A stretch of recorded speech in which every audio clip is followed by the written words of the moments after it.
Waouh! Quelle beauté! C'est qui cette belle jeune dame arrêtée là-bas? Chauffeur? Monsieur Isiaka, pouvez-vous faire demi-tour? Ok. Je viens d'apercevoir une autre charmante jeune dame. Isiaka, pardon, il faut garer, et aller demander à la jeune dame là-bas de venir me voir. Bonsoir mademoiselle. Bonsoir monsieur. Il y a mon patron dans la limousine. Là-bas. Qui aimerait vous parler? Non merci, ça ne m'intéresse pas. Mademoiselle, je vous en prie, venez seulement lui dire bonsoir au moins, car mon patron n'aime pas quand on lui dit non. Eh bien, allez dire à votre patron que moi je lui dis non. Regardez-moi celui-là. Carrément. Mon patron n'aime pas quand on lui dit non. Quoi, cette femme bêche ose me dire non? À moi? Elle va voir, est-ce qu'elle sait au moins qui je suis? Je vais descendre lui dire 2 mots de la même famille. Bonsoir mademoiselle, c'est moi qui ai demandé à vous parler.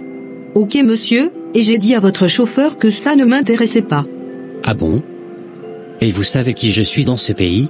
Vraiment ça m'importe peu, monsieur. Quoi? C'est à moi que vous parlez ainsi. Driss, mon taxi est là? Désolé monsieur, je dois partir. En plus vous vous foutez de moi? Lâchez-moi. Petite maudite.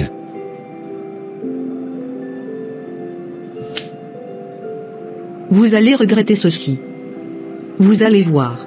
Vous feriez mieux de vous taire, sinon c'est vous et toute votre famille qui allez voir.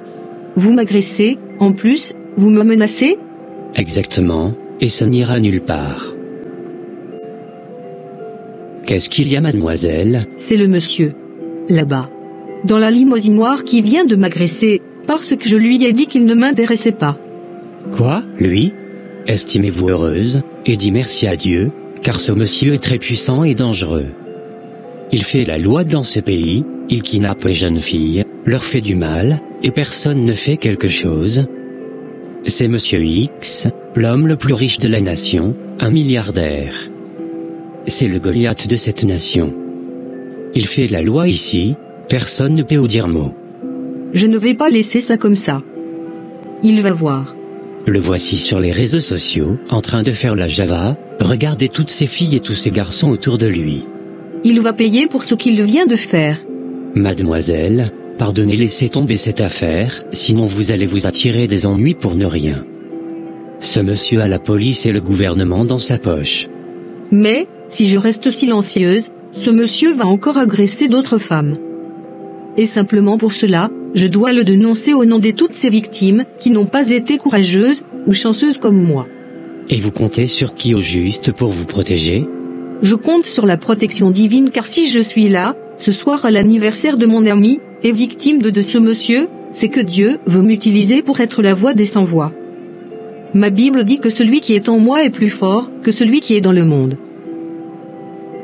Bon, je dois vous laisser, mon taxi m'attend depuis. D'accord, voici mon numéro, appelez-moi si vous avez besoin de témoins. Merci.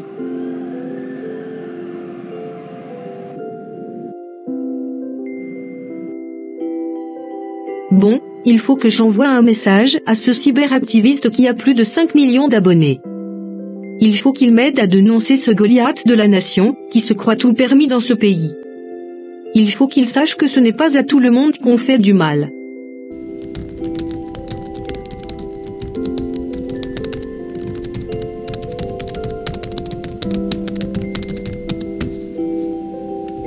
Bon, c'est fait, je lui ai envoyé les détails de l'incident de ce soir.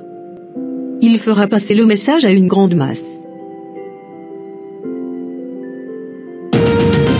Des témoignages en cascade sur la page de ce cyberactiviste, des dizaines de femmes et de garçons qui racontent leurs mésaventures. Sous anonymat, elles disent être des victimes de Sier Harvey Bobda. Ce dernier piégerait ainsi ses victimes dans des résidences privées de Douala et de Yaoundé, après les avoir courtisées dans la rue. Sous anonymat, cette femme dit avoir subi l'enfer. Aujourd'hui que je vis avec ça, et ça m'a caché la vie complètement. Ça m'a laissé une marque indélébile. Je suis à peine descendue du taxi, il y a un monsieur qui me tient par le bras et m'asperge complètement avec du parfum parce que ça picotait complètement dans les yeux. Je dis, mais vous êtes qui? Vous permettez de m'asperger? À peine, je n'ai même pas fini les mots, j'ai commencé à avoir des vertiges, je me suis écoulée. Je me suis réveillée, je crois que c'était déjà le matin, j'avais ressenti que j'ai été forte. Des témoignages et d'autres qui décrivent un séducteur de belles femmes, imbu, violent et convaincu par sa toute-puissance financière. Les actes dénoncés datent souvent de plusieurs années déjà. Ces derniers jours, une dizaine de plaintes ont été recensées contre Hervé Bobda. Certaines dont nous avons obtenu copie, déposées tantôt au tribunal de première instance de Yaoundé, centre administratif, tantôt au tribunal militaire de Douala. Les tribunaux, les victimes veulent faire condamner le mis en cause pour harcèlement, menace à l'arme entre autres. Le cabinet de maître Dominique Fous a saisi le tribunal militaire de Douala au nom de l'une des victimes, dont certaines disent être contaminées de maladies sexuellement transmissibles. Vous savez, même en justice. Quoi? Mais c'est ce même monsieur qui m'a agressé il y a 2 ans. Je dois appeler la chaîne de télé pour le dénoncer aussi, après cette émission. Hervé Bobda. Un scandale sexuel au Cameroun. Secoue les réseaux sociaux. Le Cameroun est secoué par un scandale sexuel sans précédent impliquant Hervé Bobda, un homme d'affaires, jet-setter et fils du milliardaire camerounais Emmanuel Bobda. Cette affaire, dévoilée par le lanceur d'alerte camerounais Nsui Manto, a rapidement pris de l'ampleur sur les réseaux sociaux, suscitant un débat intense sur la crédibilité des allégations et les conséquences potentielles pour les personnes impliquées. Les accusations. Les témoignages publiés par Nsui Manto sur les réseaux sociaux ont soulevé des allégations graves contre Hervé Bobda. Les témoignages anonymes évoquent des actes présumés de viol, proxénétisme, séquestration et violence à l'égard de nombreuses victimes à travers plusieurs villes du Cameroun. Bonsoir chers téléspectateurs, notre invité ce soir est le docteur Adingra. Bonsoir docteur, alors que pensez-vous de ce scandale qui secoue toute la toile et la nation entière? Bonsoir madame. Cette situation est très sérieuse, et je suis ravi de voir que ça prenne de l'ampleur. Vous savez, les violences sexuelles sont parmi les traumatismes les plus douloureux dont peuvent être victimes les êtres humains, et il y a un impact à long terme au niveau de la sexualité de la victime, au niveau psychologique, au niveau spirituel aussi. Quelle solution alors? Je tiens à saluer le courage des lanceurs d'alerte. Maintenant on doit aller au-delà de la dénonciation, et arrêter ce monsieur immédiatement. J'ai écouté plus de 50 témoignages qui font froid dans le dos, alors nous ne devons pas prendre ceci à la légère. Le message est bien passé, merci docteur. Je vous en prie. Enfin, cette affaire est en train de prendre de l'ampleur comme je l'ai souhaité. Merci papa. Je te rends grâce, car c'est toi qui m'as donné ce courage d'exposer ce monstre. La gloire te revient, au nom de Jésus. Amen. Je ne reconnais pas ce numéro, mais je vais décrocher, peut-être que c'est une urgence. Allô?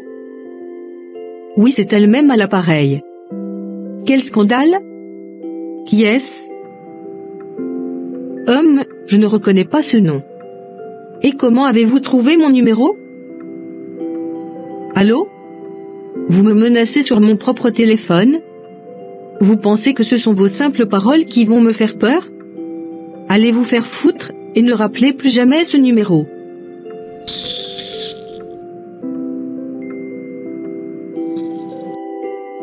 Tiens, Davia, tu es déjà là. Salut Didi.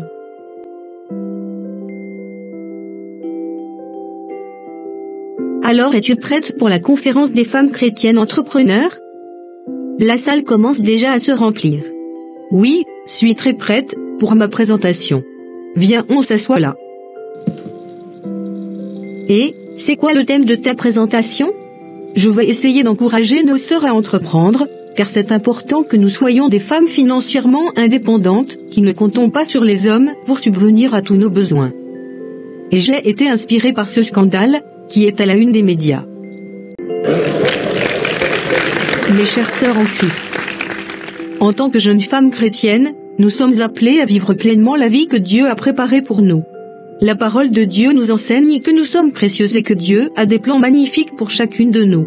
Dieu nous donne des talents, des compétences et une créativité infinie pour que nous puissions non seulement prospérer individuellement mais aussi être des bénédictions pour les autres.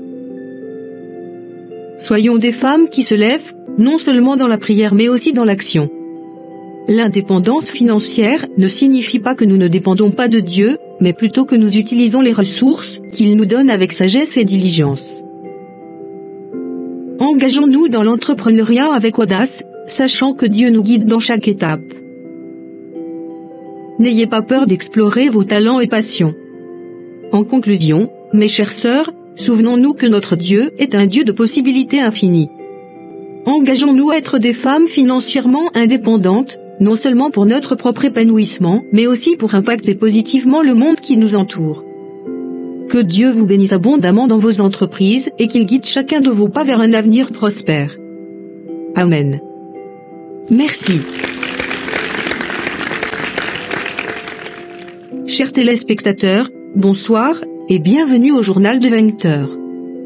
Aujourd'hui les nouvelles sont très bonnes par rapport au scandale.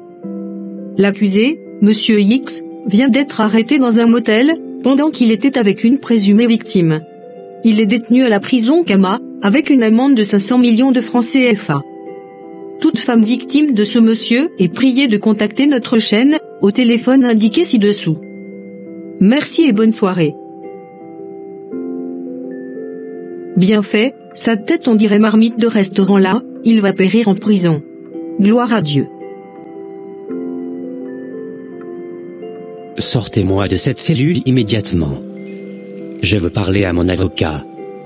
Vous allez regretter ceci. Savez-vous qui je suis au moins? Gardien, gardien. L'amour ne fait point de mal au prochain, l'amour est donc l'accomplissement de la loi. Romains 13, 10. Ce verset souligne l'importance de l'amour dans nos relations avec les autres et rappelle que l'amour véritable n'inflige pas de tort à autrui. C'est un appel à vivre dans l'amour et le respect mutuel, conformément aux enseignements de Jésus. Amen.